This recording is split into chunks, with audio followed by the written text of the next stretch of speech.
Abra sua Bíblia na Epístola de Paulo aos Romanos, capítulo 1, verso 20 e 21. Hoje eu vou pregar sobre a teologia bíblica de missões. Esse é um assunto que há muito eu tenho desejado compartilhar com vocês, porque trata da motivação para fazer o trabalho. Romanos capítulo 1, verso 20 e 21. O apóstolo Paulo diz assim: porque os atributos invisíveis de Deus, assim o seu eterno poder, como também a sua própria divindade, claramente se reconhecem desde o princípio do mundo, sendo percebidos por meio das coisas que foram criadas. Tais homens são por isso indesculpáveis, porquanto, tendo conhecimento de Deus, não o glorificaram como Deus, nem lhe deram graças, antes se tornaram nulos em seus próprios raciocínios, obscurecendo-lhes o coração insensato. Que Deus abençoe a sua palavra. Vamos orar. Ó Deus, no exercício querigmático da proclamação da tua palavra, teu servo te suplica, humildemente nesta hora, a iluminação e a instrumentalidade. Faze, ó Deus, com que nós compreendamos o real motivo de fazermos o trabalho do Senhor e difundirmos o Evangelho para que homens e mulheres em todo o mundo conheçam a Ti. Ajuda-nos nesta hora e abençoa-nos no nome santo e precioso de Jesus. Amém. Por favor, tome assento.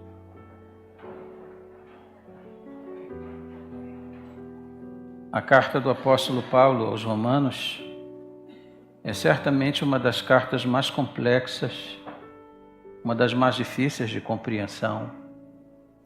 Durante muitos anos do ministério, eu mesmo me reservei a pregar poucos textos nesta carta, dada a complexidade do texto. Mas essa certamente é uma das cartas mais importantes do Novo Testamento. É a última carta que o apóstolo Paulo vai escrever. Paulo escreveu 13 cartas. Essa é a derradeira delas. Paulo vai fazer isso no final da sua terceira viagem missionária. Estima-se que ele tenha feito isso lá pelo ano 56, 55, 56 depois de Cristo, já no momento derradeiro do seu ministério.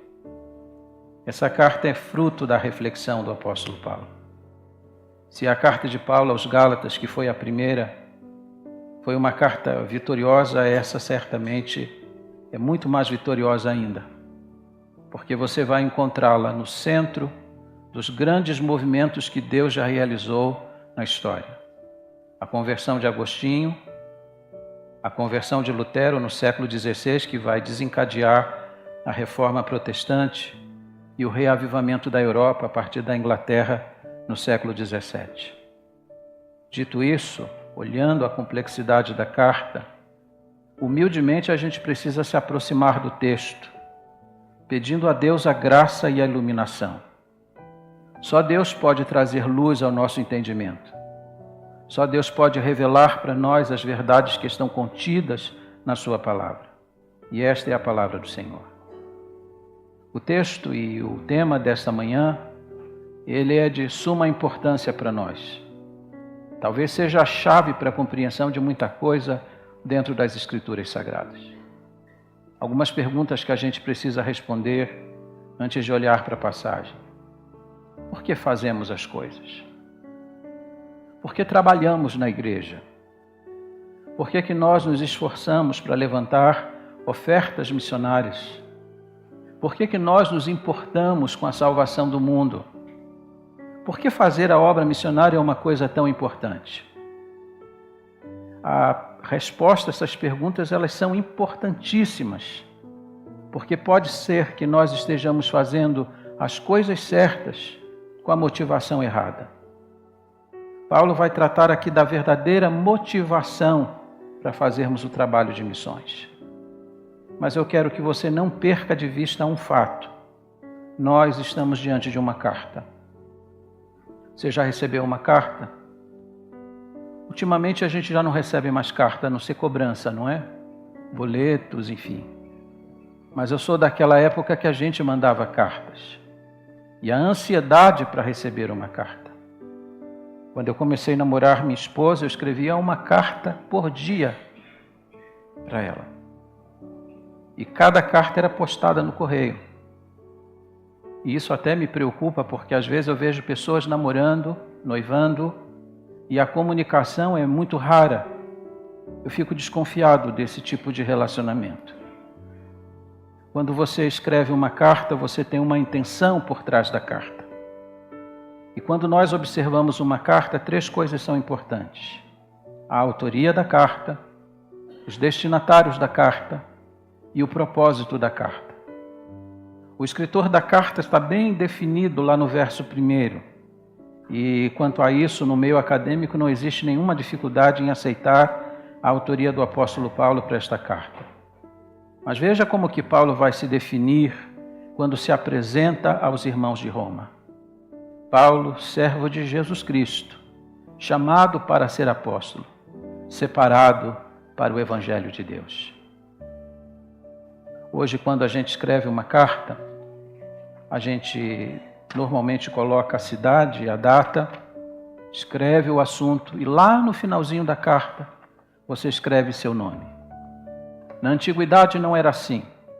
Quando uma carta era escrita, a primeira coisa que se colocava nela era exatamente o nome da pessoa que estava escrevendo a carta.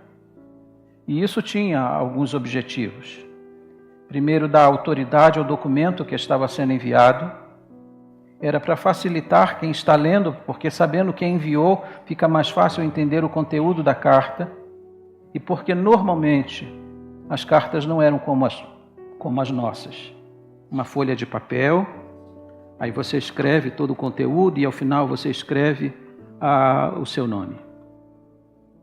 Na verdade, tudo era um rolo. Eram pergaminhos enrolados. E às vezes bastante densos, com bastante conteúdo. São 16 capítulos aqui. Imagine se o apóstolo Paulo tivesse escrito seu nome só lá no final. Então eles teriam que desenrolar todo o pergaminho para saber quem escreveu. Paulo está escrevendo primeiramente seu nome, porque essa era a praxe na antiguidade e sobretudo no 1º século. Como é que Paulo se apresenta? Paulo se apresenta como servo de Jesus Cristo. E isso faz uma diferença enorme. Você é servo de Jesus Cristo? No grego nós temos 3 palavras para servo: ribereta, diáconos e doulos. E é exatamente esta última palavra que o apóstolo Paulo vai usar para se descrever como servo. Doulos é escravo, o menor de todos os escravos. Alguém que não faz sua vontade, mas a vontade do seu patrão, do seu proprietário. Ele disse: eu sou de Jesus Cristo e eu cumpro a vontade dele. Mas ele não é apenas um servo, ele é também um apóstolo. Paulo consegue combinar nessa passagem 2 coisas, a humildade e a autoridade. Ele está falando em nome do Senhor. E ele diz mais. Ele diz que ele foi separado para o Evangelho de Deus. E Deus tinha um propósito na vida dele. Deus o separou para cumprir esse propósito. Aliás, é importante que todos nós aqui perguntemos a Deus qual é o propósito da nossa existência. Porque Paulo vai dizer em Gálatas 1, verso 15, que Deus o separou lá no ventre de sua mãe.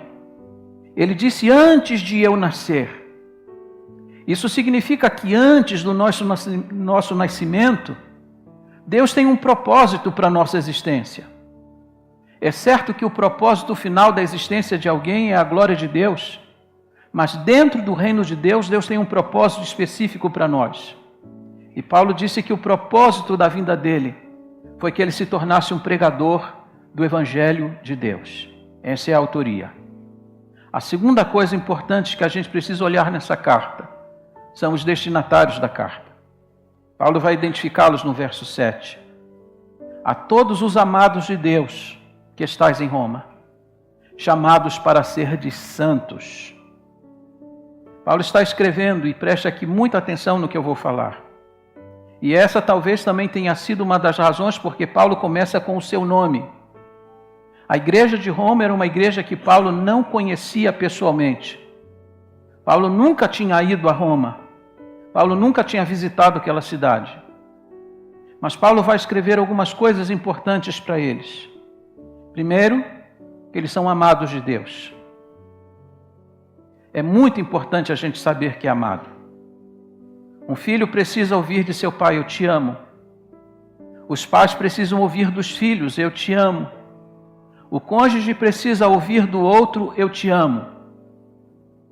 Eu sei que muita gente diz assim, eu não preciso falar, ele já sabe. Mas eu não admito a ideia de que alguém que ame não verbalize esse amor.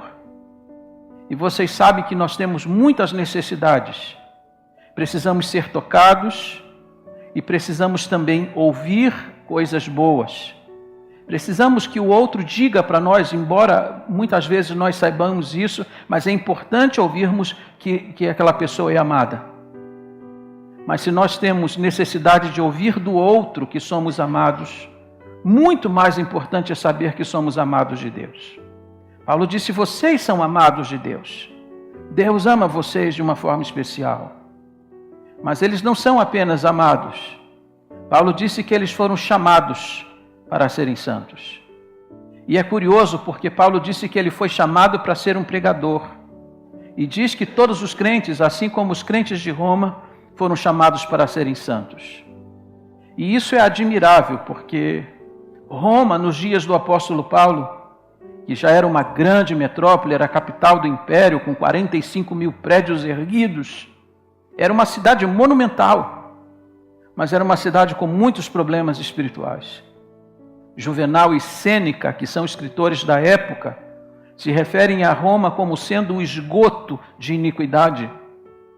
E note que quem está falando isso são os filósofos da época, não os apóstolos. A cidade era podre moralmente. Mas é nessa cidade, moralmente corrompida, que os crentes estão sendo chamados para serem santos. E santo aqui você sabe, o sentido dessa palavra no original é de alguém que foi separado, consagrado inteiramente a Deus.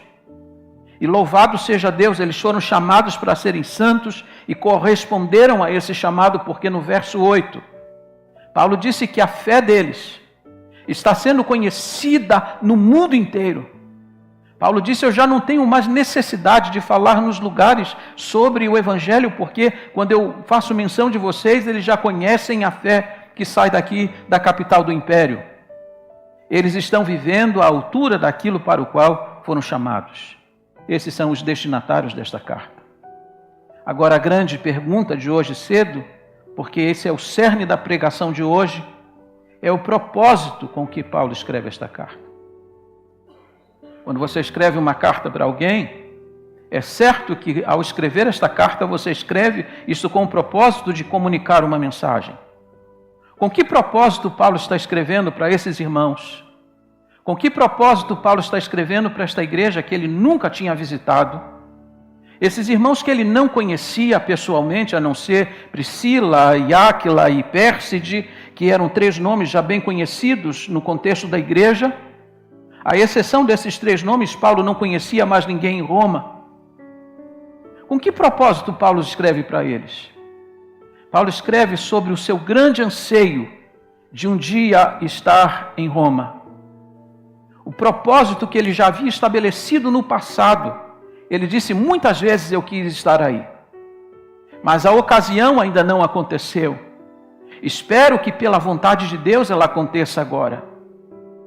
Observe que Paulo já está orando a Deus pela oportunidade de visitar esta cidade. Nós nunca sabemos qual é a vontade de Deus. Nós nunca sabemos qual é o propósito final de Deus em um intento do nosso coração. Mas Paulo está orando por isso, está comunicando aos irmãos o desejo que ele tem de visitá-los. E ele quer visitá-los por quê? Note que o anseio do apóstolo Paulo não é de um turista que quer ir a Roma. Esse é um dos sonhos do meu coração, poder visitar a cidade de Roma, poder entrar no Coliseu de Roma, ver aquela obra monumental. É um desejo, é de um turista. Mas Paulo não fala aqui como turista. Paulo disse que ele quer ir a Roma com alguns objetivos. Primeiro, alcançar algum fruto. E quando Paulo se refere a frutos, ele está dizendo que ele quer ir lá pregar o Evangelho, alcançar vidas humanas para o Evangelho de Jesus Cristo, que ele quer contribuir para o crescimento da igreja. Aliás, uma coisa que bonita para a gente pensar. A gente viaja muitas vezes de férias, a gente vai para outros lugares.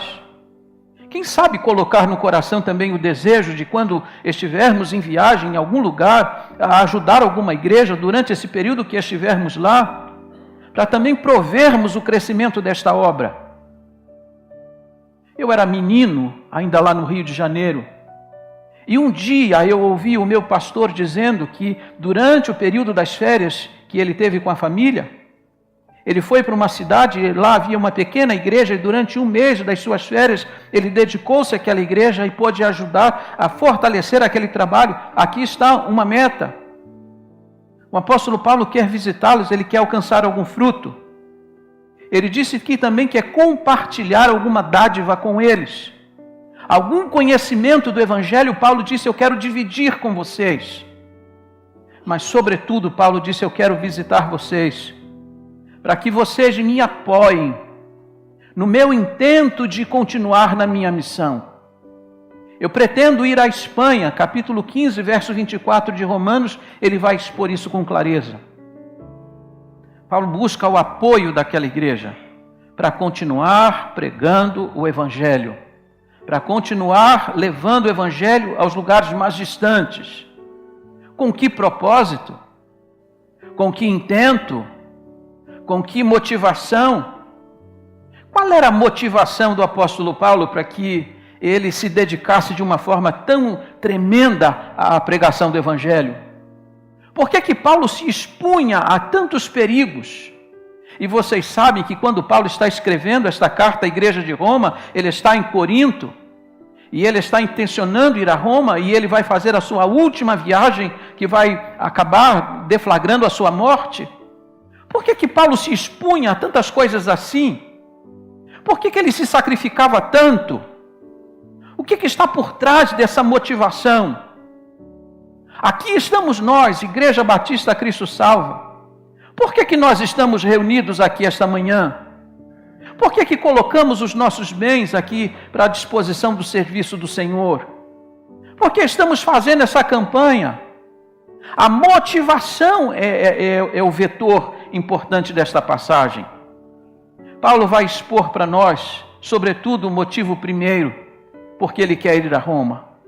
Em primeiro lugar, porque Deus não está recebendo a glória que lhe é devida. Esse é o cerne da passagem. Paulo pode nunca ter ido a Roma, mas Paulo sabe o que está se passando em Roma.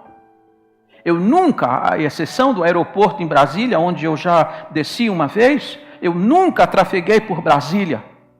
Mas eu tenho informações das coisas que estão acontecendo na capital do meu país. Eu sei das coisas que estão acontecendo lá, nos meandros políticos e até espiritual. Eu não preciso estar lá para ter informação sobre isso. E Paulo tem informações do que está acontecendo em Roma. Paulo disse, Deus não está recebendo a glória que lhe é devida. Sabe por que eu quero ir a Roma? Eu quero pregar o Evangelho. Eu quero alcançar frutos para o Evangelho, para que pessoas conheçam a Jesus Cristo e então comecem a glorificar a Deus. Essa é a motivação que está por trás de tudo isso. Olhe comigo uma vez mais os versos que lemos para introduzir esse sermão. Verso 21, verso 20 e 21, ele diz assim, porque os atributos invisíveis de Deus, assim o seu eterno poder, como também a sua própria divindade, claramente se reconhecem desde o princípio do mundo, sendo percebidos por meio das coisas que foram criadas, tais homens por isso são indesculpáveis. Deixa eu só parar aqui um pouquinho. Paulo está desfazendo aqui um mito. Às vezes, na classe de escola dominical, eu pergunto assim, o que acontecerá com aquelas pessoas que nunca ouviram o Evangelho? Será que elas vão perecer? entendam, elas nunca ouviram falar de Jesus Cristo, elas vão para o inferno. E aí os alunos ficam assim me olhando, como que num tom, com uma certa interrogação no rosto, pensando assim, puxa, mas eles nunca ouviram o Evangelho. Como que eles vão ser responsabilizados por isso? O apóstolo Paulo está respondendo essa pergunta aqui. Ele disse que, embora algumas pessoas nunca tenham recebido a revelação especial, ou seja, da pessoa de Deus, do seu Evangelho, da sua palavra, de Jesus Cristo, Deus tem dado a todos os homens, desde o princípio, a revelação natural. Deus tem se revelado na sua obra perfeita. Deus tem se revelado na criação. Isso me faz lembrar uma história contada por Watchman Nee, que disse que um menino subiu com sua mãe a uma colina na China para um templo shintoísta. E sua mãe curvou-se diante de uma estátua e disse que aquela estátua tinha muita sujeira em volta. Eles estavam cultuando, acendendo velas, fazendo coisas lá. Havia animais naquele altar e o lugar era imundo. E aquele menino curvou-se juntamente com a mãe diante daquele altar. Por respeito à sua mãe, ele disse, eu preciso fazer isso, mas eu não posso aceitar que isso aqui seja Deus. Nunca tinha ouvido o Evangelho. Nunca falaram de Jesus para ele. Mas antes de descerem a colina, aquele menino foi para trás daquele templo shintoísta. E olhando para o firmamento disse, ó Deus, eu creio que tu não és aquele que está lá. Eu creio que o Senhor está em algum lugar. A revelação natural de Deus. Salmo 19, alguém disse que esta passagem não pode ser lida a parte do Salmo 19. Os céus proclamam a glória de Deus e o firmamento anuncia as obras das suas mãos. A criação de Deus está reverberando a assinatura do seu Criador. Os homens podem chegar a esse entendimento. Mas Paulo disse que eles estão obscurecidos. Eles estão olhando a criação de Deus, mas não reconhecem o autor da criação. E veja o que ele diz no verso 21.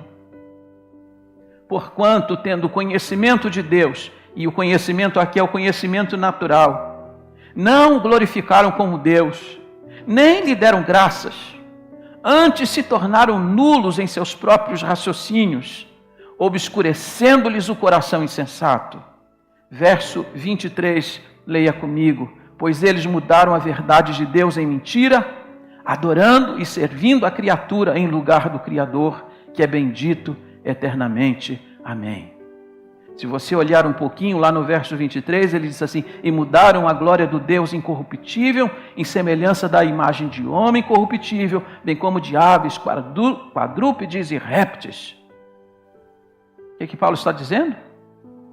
Em vez de adorar o Criador, eles estão adorando a criatura. Fazem imagens de homens, de animais, de répteis, de aves, quadrúpedes e adoram a essas coisas. Paulo disse, eu preciso ir a Roma. Eu preciso pregar o Evangelho. Porque as pessoas, em vez de adorar o Criador, elas estão adorando coisas que elas mesmas criaram. Deus não está recebendo a glória dele. A glória que lhe é devida. Por que fazemos as coisas? Porque estamos fazendo a campanha? Porque estamos separando uma oferta para missões? Porque nós entendemos que Deus precisa ser glorificado e Ele não está recebendo a glória que lhe é devida. Quando você entende isso, você entende a razão do empenho desses irmãos do passado. O apóstolo Paulo e os crentes do primeiro século, se você perguntasse para eles, porque se eu perguntasse assim para cada pessoa aqui neste lugar, por que nós devemos fazer missões? A resposta quase que unânime seria, porque nós temos paixão pelas almas. Se você perguntasse para o apóstolo Paulo, para os crentes do primeiro século, por que vocês estão fazendo missões? A resposta seria diferente, porque Deus não está recebendo a glória que lhe é devida, e Deus deve receber toda a glória. E com isso eu não estou dizendo que nós não devemos ter paixão pelas almas. O que eu estou dizendo é que nós não podemos colocar como ponto primeiro a paixão pelos homens perdidos, senão pelo Senhor. Queremos alcançar os homens perdidos para que eles conheçam a Deus e possam glorificá-lo. Esse é o vetor dessa obra missionária. Segundo lugar, por que havia tanto empenho? Por que havia motivação para fazer o serviço de Deus? Porque a evangelização do mundo é a tarefa suprema da igreja. Não existe trabalho mais importante do que este. Nós não deveríamos nos distrair com coisa alguma que não fosse a atividade fim da igreja. A atividade fim da igreja é a pregação do Evangelho. Charles Haddon Spurgeon disse que nós temos muito biscoito e refrigerante na igreja, mas nós não entendemos ainda qual é o objetivo da igreja. Fazemos muita coisa social e esquecemos do propósito principal, que é a evangelização. Cristo morreu há mais de 2.000 anos atrás. E na sua ressurreição e na sua ascensão, Ele deu uma tarefa para a sua igreja. E a tarefa foi levar o Evangelho ao mundo inteiro. 2033 será a celebração dos 2.000 anos de cristianismo e nós ainda estamos longe de completar a missão. Sabe o que é curioso? A Coca-Cola levou 127 anos para alcançar o mundo inteiro. E a igreja de Jesus ainda não alcançou metade do mundo. Porque nós ainda não entendemos qual é a tarefa suprema da igreja, que é a evangelização. Por que Paulo está fazendo a obra? Por que Paulo está viajando? Paulo aqui já tinha terminado a sua missão na Ásia, Paulo está agora tentando completar a obra no Ocidente. Por que ele se dedica tanto? Porque ele sabe que a tarefa prioritária da igreja é a evangelização. Mas nós estamos atrasados. Quero lembrar a vocês uma cena dos evangelhos. É uma cena que eu gosto muito de pensar. Preguei sobre ela há poucos dias atrás. A multiplicação dos pães. Jesus fez um milagre soberbo naquele dia. Diz a Bíblia que ele multiplicou os pães e os peixes, 5 pães e 2 peixinhos, e alimentou a 5.000 homens, e aqui estima-se que havia pelo menos de 15 a 20.000 pessoas no lugar. Foi um milagre extraordinário. Mas lembro vocês que antes de efetuar o milagre, Jesus mandou que as pessoas se assentassem. Diz a Bíblia que ele separou as pessoas em grupos de 50 e de 100. Ele colocou ordem no lugar. E à medida que ele foi multiplicando os pães e os peixes, ele foi distribuindo juntamente com os discípulos a multidão que está ordeiramente sentada naquela relva. E aí tenta pensar comigo. Ele fez assim não apenas para fazer uma conta. Ele fez assim não apenas para fazer uma oração objetiva, dizendo: oh Deus, eu tenho tantas pessoas no lugar e tenho apenas 5 pães e 2 peixinhos e eu preciso alimentar a todos. Ele fez assim para que cada pessoa recebesse pela primeira vez um pedaço de pão. Imagine se as pessoas se aglomerassem em volta dos discípulos e algumas pessoas iam receber 2, 3 vezes antes que outro lá atrás pudesse receber o seu primeiro pedaço de pão. Ele fez com que as pessoas se assentassem porque ele queria que todas as pessoas recebessem igualmente um pedaço de pão. Aquele que está aqui na frente, aquele que está lá no fundo, vai receber o seu primeiro pedaço de pão antes que o outro receba pela segunda vez. Nós já recebemos o nosso pedaço de pão. Nós já fomos alcançados pelo Evangelho de Jesus Cristo. Não é justo que deixemos outros lá no fundo, sem ouvir nunca falar do Senhor Jesus Cristo. A evangelização é uma tarefa suprema da Igreja de Jesus Cristo. Foi a única ordem que Jesus deu na sua ressurreição. E nós ainda estamos longe de obedecê-la. Terceiro lugar, por que Paulo se empenhava tanto? Por que Paulo fazia a obra missionária com tanto empenho, capaz de dar a sua própria vida para que o Evangelho fosse conhecido em todo lugar? Porque não há o quê? Salvação fora do Evangelho de Cristo. Não há salvação fora de Cristo. o mito de que a pessoa nunca ouviu o Evangelho e então Deus vai desculpá-la. Paulo disse que elas são indesculpáveis diante de Deus, porque pela revelação natural elas podem reconhecê-lo. E se você tem dúvida disso, você está no capítulo 1 de Romanos, avance uma página, capítulo 2, verso 12. Paulo vai responder essa questão uma vez mais. Romanos capítulo 12, versículo 12 diz assim: assim, pois, todos os que pecaram sem lei, também sem lei perecerão. E todos que com lei pecaram, mediante a lei serão julgados. Quem tem mais conhecimento vai ser julgado, mas quem não tem conhecimento nenhum do Evangelho vai perecer igualmente, porque não há salvação fora do Evangelho de Jesus Cristo. Como que você se sente diante disso? Qual é o sentimento da nossa igreja diante disso? Meu maior anseio é que essa igreja se transforme um dia numa agência missionária, que o ardor missionário venha inundar o nosso coração. Por que fazemos missões e por que Paulo fazia isso com tanta dedicação? Capítulo 1, verso 14, ele tem algumas coisas para dizer para nós. Ele diz no verso 14: pois sou devedor, tanto a gregos como a bárbaros, tanto a sábios como a ignorantes. Como é que Paulo se sentia? Devedor. Quando é que você é um devedor? Você é devedor primeiro quando você pega um valor emprestado, e enquanto você não paga essa dívida, você é um devedor. Mas existe um segundo aspecto que é importante, é esse que o apóstolo Paulo está dizendo aqui, quando se declara devedor. Quando eu recebo algo e tenho a responsabilidade de transmitir este algo a alguém, enquanto eu não transmito, enquanto eu não entrego isso a alguém, eu estou na posição de devedor. O que Paulo está dizendo para nós? Eu recebi o Evangelho, eu fui salvo pela graça, e eu não posso ficar com isto, eu tenho que entregar, porque o meu Senhor me deu uma tarefa de pegar este Evangelho que me alcançou e transmitir para outro, e enquanto eu não transmito, eu sou um devedor. Eu preciso ir a Roma porque eu preciso pagar essa dívida. Deus me confiou um Evangelho e eu preciso transmitir o Evangelho, porque enquanto eu não transmito, eu sou um grande devedor, e eu sou devedor a gregos e a bárbaros, a cultos e ignorantes, eu sou devedor a todos. Nós somos devedores a essa cidade, sabia?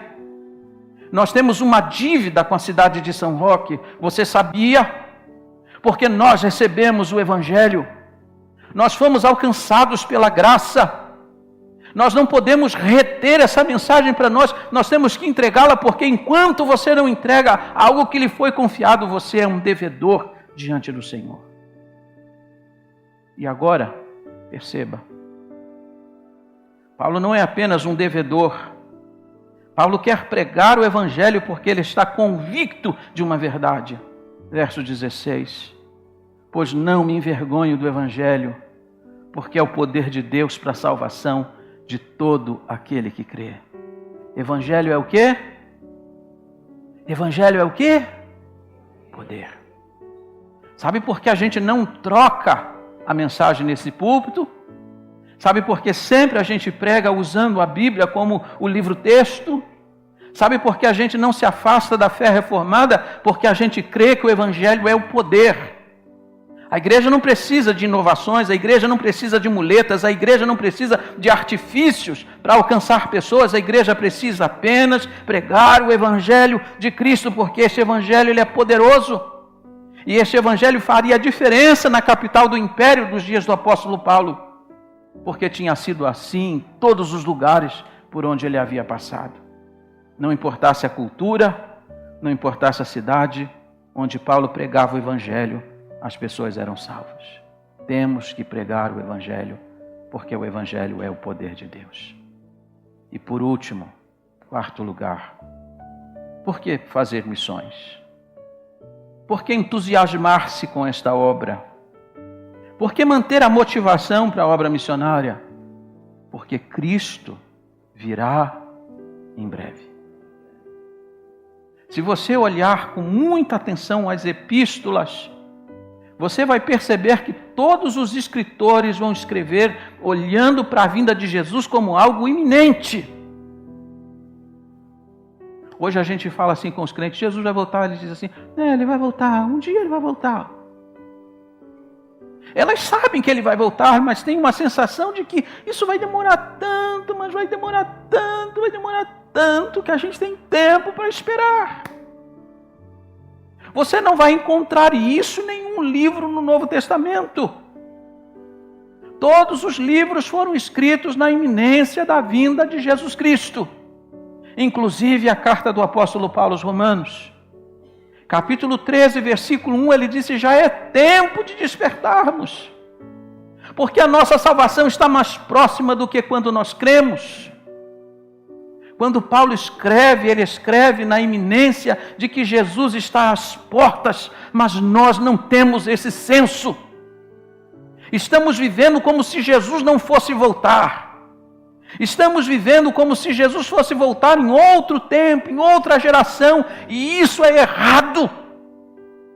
Nós temos que pensar, ele vai voltar hoje, e se ele vai voltar hoje, eu tenho que correr, eu tenho que me apressar, eu tenho que ter urgência em pregar o Evangelho, porque se eu não pregar, as pessoas vão perecer.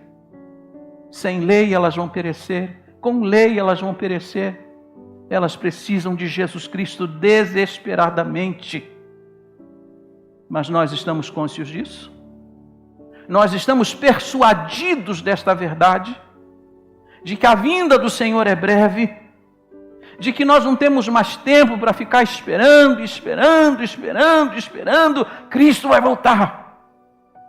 E é responsabilidade nossa fazer com que os homens conheçam a Cristo antes da sua vinda e possam glorificar a Deus, porque Deus merece receber toda a honra e toda a glória. Eu vou terminar. Vou terminar com 3 palavras, porque essa passagem é regida por 3 palavras. A primeira palavra que rege esta passagem é a palavra intercessão. Paulo nunca tinha ido a Roma. Paulo não conhecia os irmãos em Roma. Mas ele vai dizer uma coisa linda para esses irmãos. Lá nos versos 8 e 9, ele diz assim: primeiramente dou graças a meu Deus, mediante Jesus Cristo, no tocante a todos vós, porque em todo mundo é proclamada a vossa fé. Porque Deus, a quem eu sirvo em meu espírito no Evangelho de seu Filho, é minha testemunha de como incessantemente faço menção de vós em todas as minhas orações, suplicando que, em algum tempo, pela vontade de Deus, se me ofereça boa ocasião de visitar-vos. Note que Paulo evoca o testemunho de Deus. Deus é minha testemunha de que eu não cesso de orar por vocês. O que os irmãos de Roma talvez não soubessem é que muito do progresso daquela igreja tinha a ver com a oração daquele irmão que não os conhecia. E eu fiquei pensando um pouquinho sobre isso enquanto eu meditava nesta passagem essa semana. Quem sabe muito do progresso que essa igreja tem tido, e vocês sabem que nesses 20 anos essa igreja tem prosperado. Essa igreja tem avançado de forma exponencial. Quem sabe muito desse progresso não tem a ver com oração de irmãos que nunca nem pisaram em São Roque, de gente que nos ama de longe. Vocês sabem que nós temos pessoas que contribuem regularmente com esta igreja sem nunca terem pisado nessa cidade. Gente que ora por este lugar. A igreja de Roma está prosperando, a igreja de Roma está avançando, e ela está avançando, e muito disso tem a ver com as orações e a intercessão. Nós temos que orar, irmãos, porque não há progresso na causa sem oração. Quando a gente diz para os irmãos, orem pela obra missionária, orem pelos missionários, é porque a obra missionária depende de oração. A segunda palavra que vai reger esta passagem é a palavra amor. No verso 11, Paulo disse, porquanto, ou porque muito desejo ver-vos, a fim de repartir convosco algum dom espiritual, para que sejais confirmados. Isto é, para que em vossa companhia reciprocamente nos confortemos por intermédio da fé mútua, vossa e minha. Não conheço vocês, mas eu amo vocês. Nunca visitei vocês, mas eu já tenho um amor por vocês e eu quero estar um dia com vocês, segundo a vontade de Deus, para dividir alguma coisa da fé comum. Uma das coisas que mais me impressiona como pregador é quando sou convidado para ir a alguma cidade, algum estado para pregar, e eu chego naquela igreja onde eu nunca pisei antes, gente que eu nunca vi antes, e rapidamente se estabelece uma comunhão. Sou recebido em casas de pessoas, almoço com elas, às vezes durmo na cama delas, nunca as vi, mas já temos afeição, porque pertencemos à mesma família, e isso só o Espírito Santo pode gerar. A terceira e última palavra que rege esta passagem é a palavra motivação. E motivação é tudo na obra de Deus. Qual é a motivação com que você veio aqui hoje cedo? Com que motivação você ensaiou para participar do culto dessa manhã? Com que motivação você faz as coisas para Deus de um modo geral? Motivação é tudo.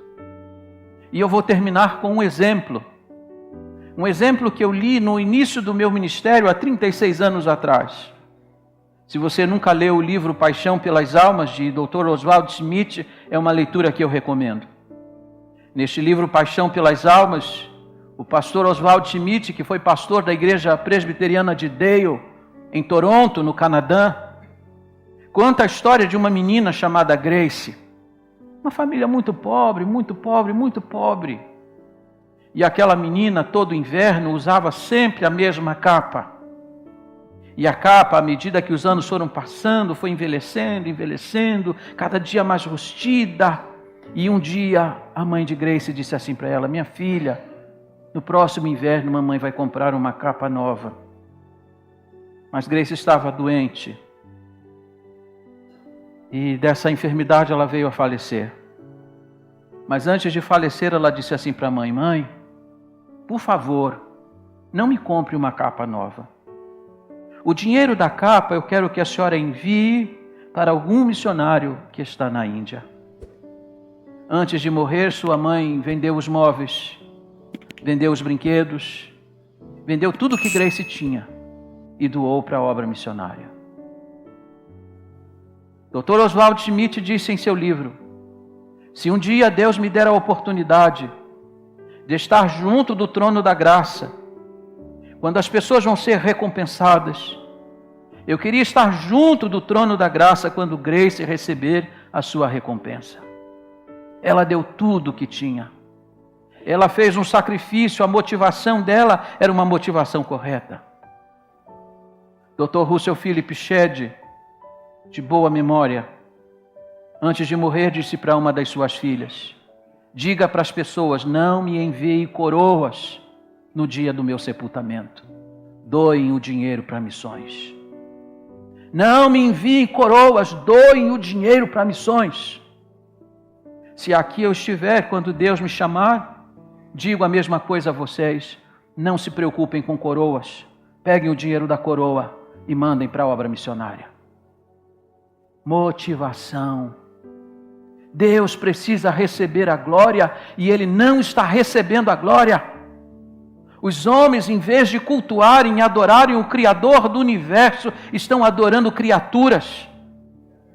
Viajem o mundo e vocês vão ver pessoas adorando galinhas, adorando vacas, porque elas não conhecem a Cristo.